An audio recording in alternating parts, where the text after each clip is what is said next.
Hey guys, what is up? It is No Help coming back for another video today. I thought I would show you guys how I do my farming runs for my herbs and pretty much show you how I do it. I get like 70-ish herbs per run, and I set a way up that I do it so efficiently that it only takes 10 minutes, and then I quickly do my birdhouse run after. So I thought I would show you guys pretty much how I do it, and maybe you guys can take some advice or whatever, or even tell me ways that I could do it better. So anyways, let's get started with this video. I'll show you the setup and everything that I bring. Alright, so what I tend to bring on my farm runs is, first of all, I'll go and show you guys the setup. I have the farmer's outfit. If you don't have that, that's fine. Just wear graceful or something. I wear the arty cloak. I only have the 2, but you only really need the... Actually, yeah, I think you need the 2 to get the teleport to the farm. Yeah, so wear arty cloak. I wear a dust battle staff. If you don't have that, just bring the extra runes that you would need. I believe it's air and earth. I wear a tome of fire for fire runes, and then I wear the explorer's ring. That's all I wear for the setup. And then in the inventory, I bring law runes, my royal seed pod. I plant limp roots. You don't need to do that. And I also plant irits or whatever seed I'm doing at the time, and then bring along your ectophile. So first of all, obviously just use the seed pod. This is how I start my farming runs anyways. I use the seed pod, and then it's right basically by the farming guild. You can only get into the farming guild if you have a spirit tree planted in there. If not, you can just use the fairy ring code, but this is just how I do it. So I'm going to show you guys how I do it. So I travel with the spirit tree and, click the farming guild. So that brings me right into the farming guild right here.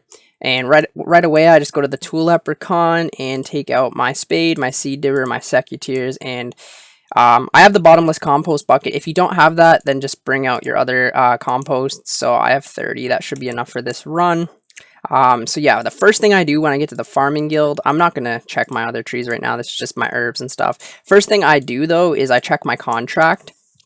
So I see what my contract was white berries. So I usually tend to do that right away just because, it keeps up with the seeds.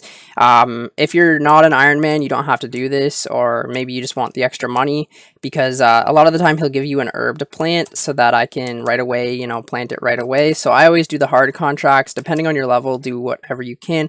So grow some watermelons for us. I already have those planted, so I'll be right back. Yeah, I recommend planting like a bunch of things in the farming guild in case you get a double contract. It makes it a little bit easier, honestly, and why not, right?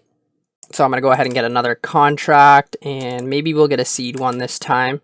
Yeah, so we'll grow a Snapdragon Seed. So the perfect thing about this is now you can just go to the bank or wherever and get the seed. So that's why I tend to go to the farming guild first. So I'm just going to go ahead and open these seed packs here and see if we get anything good.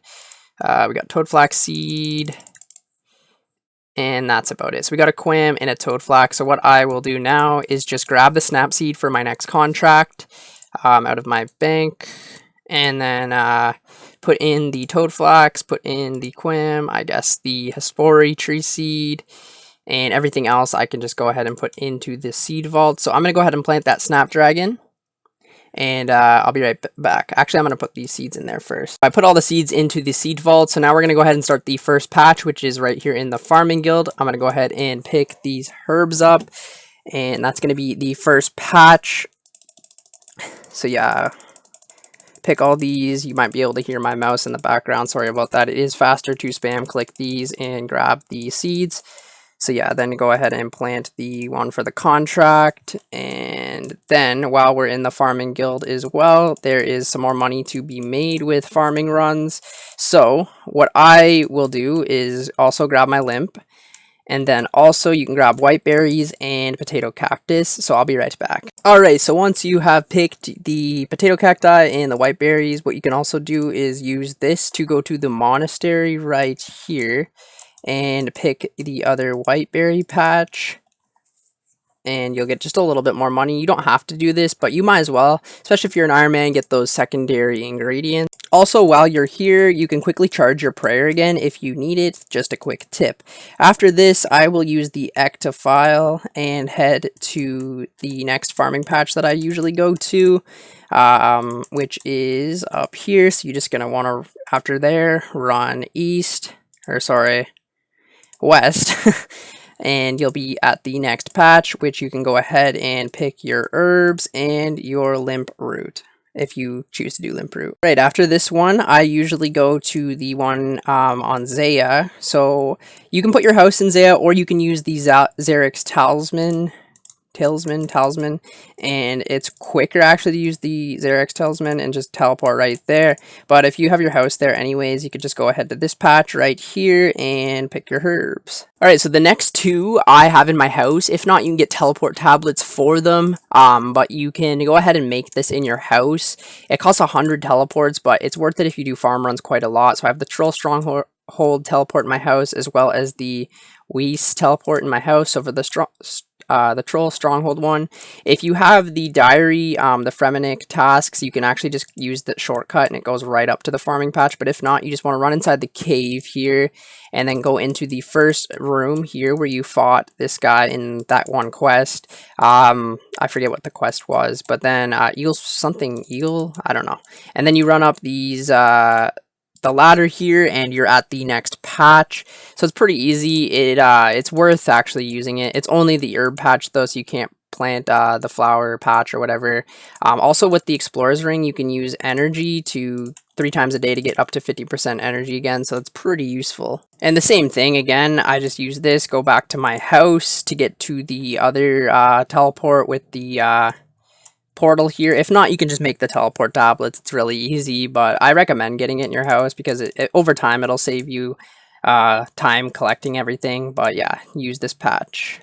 Alright, so from here now, I usually use my explorer's ring and teleport to the cabbage patch, and then you're right here up to the next one. So yeah, go ahead and pick the herbs and do the same thing with the Arty cloak. Go to the Arty farm patch this time instead of the church.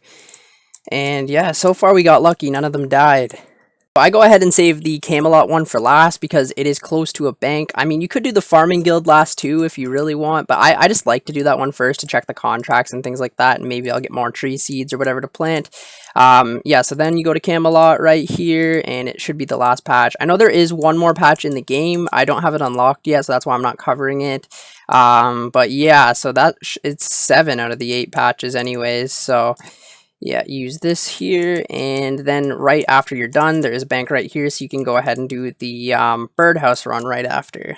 Once you're fully done, you can go ahead and just equip your staff, and then put your everything back into the Tool Leprechaun.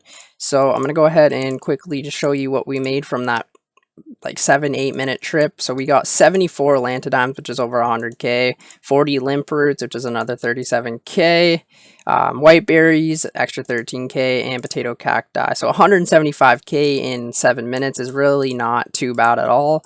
And if you're an Ironman, it's just secondary ingredients that you will need eventually for doing herb lore. So yeah, the good thing about doing Camelot last is you can go to the bank right here and get your supplies ready for a Birdhouse Run. So for Birdhouse Run, you just need 4 of the logs that you need. So I do U logs. Then you can go ahead and grab a chisel, grab a hammer, and also a dig site pendant, as well as obviously the seeds. So go ahead and grab the seeds for the Birdhouse Run. Then you just want to teleport to the dig site. I use the dig site. You could use the other one. I just find this one easier. And then you can go ahead and travel with the boat guy, quick travel. Oh, my my hardwood trees might be done actually. I never even thought about that. Nope, they're not done yet. So there must be on like 8 and 9 or whatever. 7 of 9. Okay, so from here you just want to run up here. This is how I do it. Just showing you guys how I do it. There might be a more efficient or a better way of doing it, but this is just what I do every day. So yeah, then you want to just, you know, do your normal Birdhouse Run. So empty these seeds out. You can make a lot of money from doing these birdhouse runs every day. First of all, the bird's nests themselves are like 4k each. And then you also have a chance of getting the seeds from it. And you also get Hunter XP and things like that. So it's well worth doing. It only takes like a minute to do a birdhouse run. And you make like 30k a trip without getting seeds. So honestly, really well worth it. Then I just use this one and go to the Viridian Valley. There's 2 right here. I like this one because they're so close together. Go ahead and claim the extra birdhouse. And then go to this one. but right here we have a chance of like really good seeds that could be like 100k each. So honestly, well worth doing, and honestly the Hunter XP adds up over time. So let me go ahead and just show you. I have never trained Hunter on this account. We're at 73, and I quit doing Birdhouse runs for like a year. So if I kept them up, I probably would have had close to 80, 85 Hunter right now, and I'd be doing the magic birdhouses. But you know, it adds up over time. It only takes a minute, so why not do it? It gives you so many seeds for farming and things like that. But yeah, when you're done your trip, you can just go right back to the Royal Seed Pod, and the thing I really like about this teleport, if you don't have Crafting Guild, it's almost like perfect. There's a bank right here. And that is the end of my farm run and birdhouse run. So I hope this video helped you guys out a little bit anyways, or maybe gave you like a tip or something how you could do it slightly more efficient. But yeah, thank you guys for watching this video, and I will catch you in the next one. See you later.